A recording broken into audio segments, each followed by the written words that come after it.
Hello, friends. Welcome to this new episode of the Indian Military Anecdotes. Today, it's a great pleasure to welcome very well accomplished aviator, Colonel Vinayak Deshpande.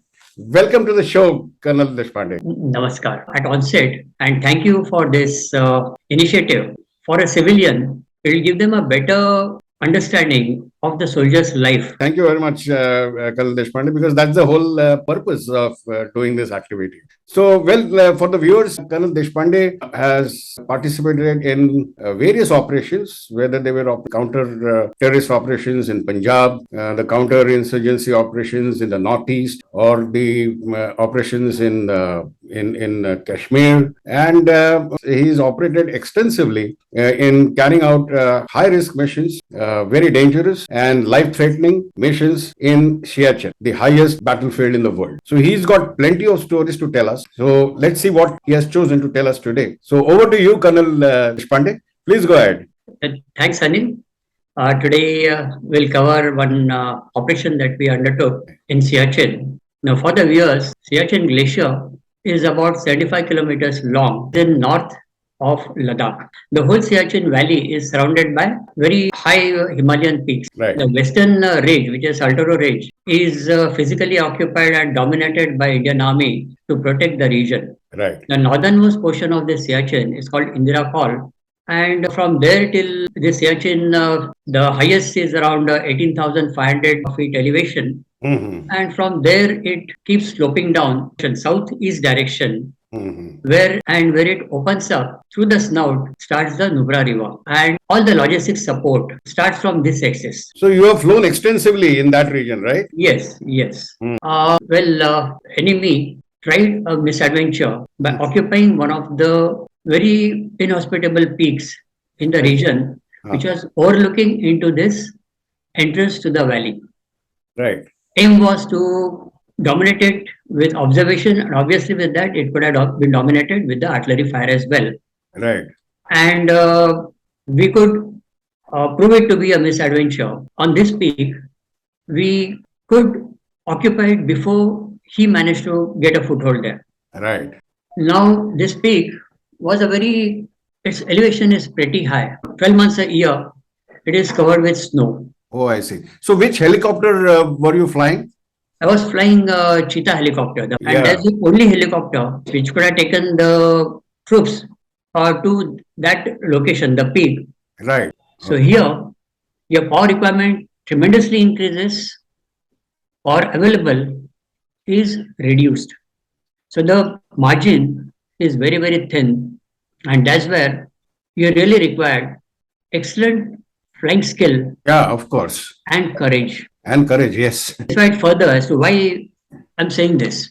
In the normal circumstances, when the helicopter comes in for a landing, from a distance, pilot can see the landing spot. Right. He adjusts his speed and rate of descent to touch down at the intended place.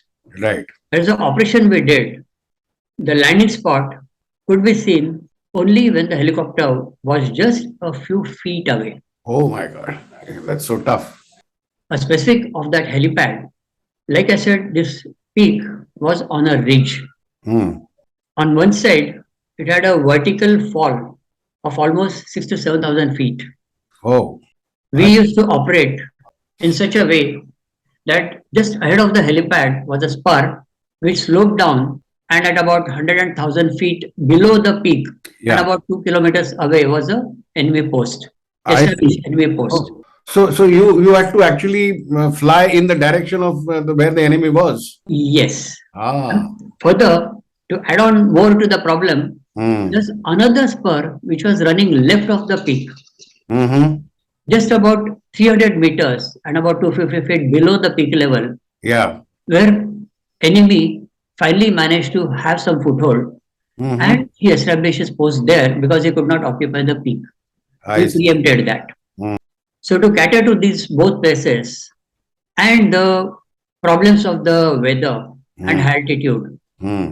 we undertook missions at very odd times of the day and night. Uh-huh. Aim was to put our soldiers as soon as possible in strength and ensure that the enemy did not have a foothold over this area. Right. So the technique we followed was to prevent the post in front, was to get the helicopter very close to the left vertical wall. And the closeness was the rotor tip was barely about 3 to 5 feet from the vertical wall which was there. Oh my God. As the moment you had more than that distance, the enemy from front, he could launch his weapons on you. Right.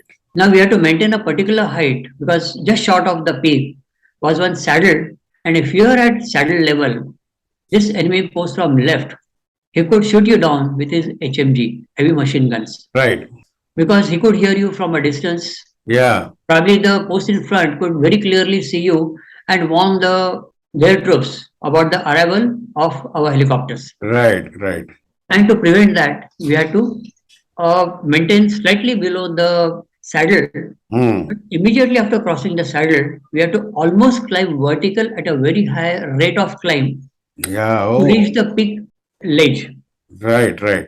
And while you're going up, we had to ensure that the helicopter skid was not more than 2 feet above that ledge.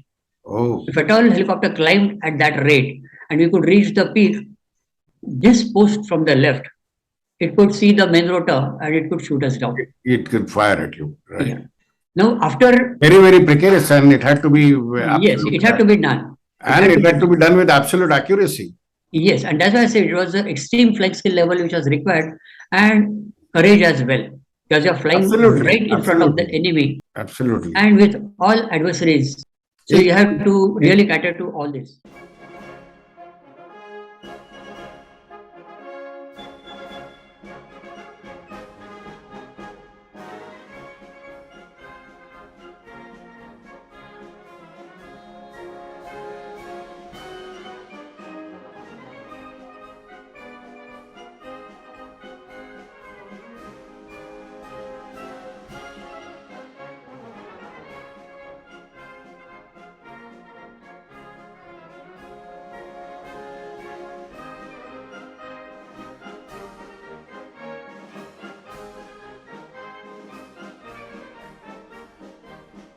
So you have to cater to all adversities Hmm. and continue with the operation. Right. Now, as you climb the peak, again, you could not sit down in this direction, but you have to turn and then sit down, quickly offload your load, Hmm. and immediately take off I see. and dive the aircraft down and get out of the area. Oh. While you're taking off, you're exposed to this post which I described in front. Right. We were, uh, like I said, many aviation pilots participated in this, and we knew at onset of the mission that it could be the last day of our life. Oh, yeah, of course. It was that difficult. Yeah, every day, every hour, every moment was dangerous. Yeah. And but the soldiers that we dropped at the peak, Hmm. be them officers or Javans, for them it was many times more difficult Hmm. because they were taken from about 12,500 feet straight to about 24,000 to 25,000 feet. Oh, So the soldiers, I really salute those brave soldiers, right. the Absolutely. hardships that they underwent. Absolutely. During this flight out, but there were pilots who reported the heavy machine guns being fired at them or the rockets being fired. Luckily, those days there are no surface to air missiles, Hmm. but the rockets were fired at them. Right. Say the prayers of Oh. the soldiers and, of course, the blessings from the God Yeah. that ensured that we were safe. And onset of winter, finally, I managed to get my annual leave. Ah. And this leave I was getting after 18 months. Oh, 1.5 year you had not gone home. Yes. So I was very happy. Next day morning, from there I went to Thois. You wouldn't have been even in communication with your family for that matter. Well, the letters, Yeah. through letters, we used to be in touch. That's the only mode of communication. Hmm. So from Thois, I got a Air Force charter flight to Chandigarh. Now the first train available was at 6 o'clock from Ambala Cant, which is about 55 kilometers Yeah. from Chandigarh airport. Right. This train was at 6 o'clock in the evening. So I quickly rushed after completing my formalities after landing. Hmm. I had one airbag with me, just hang it around my shoulder and ran for Ambala Cant. Right. Around 4 o'clock or so, I reached the Ambala Cant railway station, went to MCO.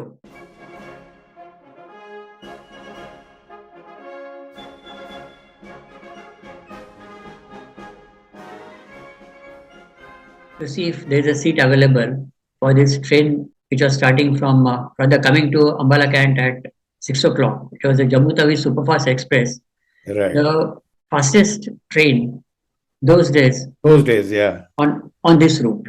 It used to Yes. start from Jammu Tawi and go to Mumbai Central. Right, right. So aim was to reach home as soon as possible. Absolutely, yes. So MCO declared that they had surrendered the vacancies to railways and I could check with the station master. So I went to the Ambala Cant railway station master. He had two more people with him and they were totally engrossed into discussing some politics. Oh. I stood there for 2 minutes. Finally, because I was getting late in getting my ticket and for my onward journey. So I butt in and requested if I could get a seat on this train without looking at the chart. Station master declared that the quota is full and there is no vacancy. Right. Which happened to be a blunt lie. I discovered it later. Oh, I see. I see. Then I went to the ticketing clerk. I had my second AC warrant that I didn't have to pay a penny, but converted into a soldier's ticket. Correct. The clerk, he told me that for a second AC, unless there's a confirmed reservation, he cannot give me a soldier's ticket. I told him, this is what the problem is. I tried both. MCO doesn't have it. Station master says he doesn't have. But I have to go home. I'm going home after a very long time. And I requested him if he could be given a ticket at my own request. And I wrote on that warrant that I was requesting him to give me a ticket without reservation at my own request, and it was not his fault. Right. He gave me my soldier's ticket, but with folded hands. He requested me, साहब please कहीं भी आप complaint मत करिए, मेरी नौकरी चली जाएगी. Hats off to that gentleman. I assured him, come what may, I'll never complain to anyone about this. And I was happy that finally I was going home. And after some time, the train came. I knew where the second AC bogie comes. I was standing there. The moment train halted, the TTE got down the bogie with his chart in his hand. And I got it.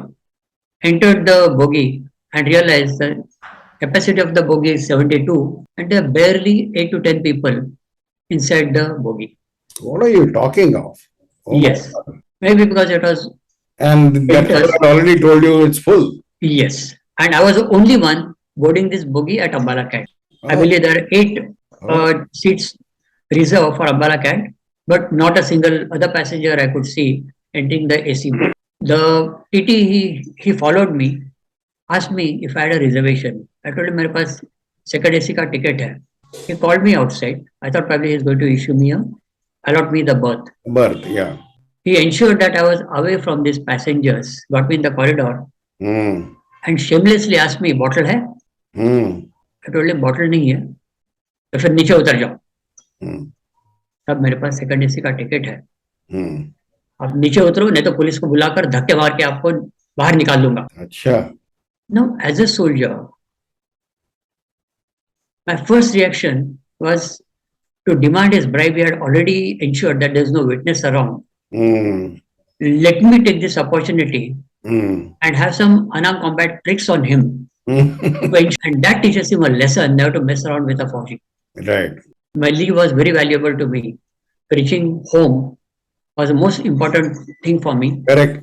I didn't want to miss a single moment because out of the 60 days, my 4 days were going to be wasted in the journey. The travel. I was going to be with my family just for 56 days. And they were very, very crucial for me. So I knew there are 2 unreserved bogies. One was first bogie, that is immediately after the engine. And second is the second last before the guard's bogie. So I just jumped out of the train and started running towards the front unreserved bogie. The train halts at Ambala Cant precisely for 2 minutes. 2 minutes are almost over. When I reached the unreserved compartment, the signal had turned yellow and the train had started moving. Mhm. I tried my level best to enter the unreserved compartment. It was totally full. I could not even get a foothold. I didn't want to lose the train at any cost. What should I have done? The bogie which was passing between the two bogies is a buffer. Hmm. In those days, there are two buffers, one on left side, one on right Correct. side, and between was a link. Correct. Without giving a second thought, I just jumped onto that buffer. Oh my God. There was one small protrusion which helped me in my this 3 hours of journey because from Ambala Cant, the next halt is New Delhi railway station, and the train continuously runs for 3 hours at the speed of almost 120 kilometers per hour. Oh, I see. The temperatures outside were around 3-4 degrees. You can work out the wind chill effect. That's Any terrible. other person and without any hold, and luckily this whole route is a straight line, there are no turns. Yeah. Had there been turns, probably I would have been able to counter the centrifugal force. The low temperatures I could sustain probably because I was used to the cold temperatures, minus 20, minus Yeah, having 30. stayed in Siachen. Yes, in Siachen. When train reached New Delhi, I jumped out of the train and many people got out of the train and I managed to get in and occupy the sixth seat in the corner of a four-seat bench with second AC ticket in my pocket and completed my rest journey. Mhm. That's Soldier and his sad. families That's very sad indeed. on the they do variety of sacrifices on a routine basis. Absolutely, absolutely. A thought came to my mind: are my fellow citizens really worthy of it? Mhm. Exceptionally few are. Mhm. Then why does the soldier do all this? Is it the peanuts that he earns? Certainly not. He does it only for his beloved Bharat Mata. Correct. Jai Hind.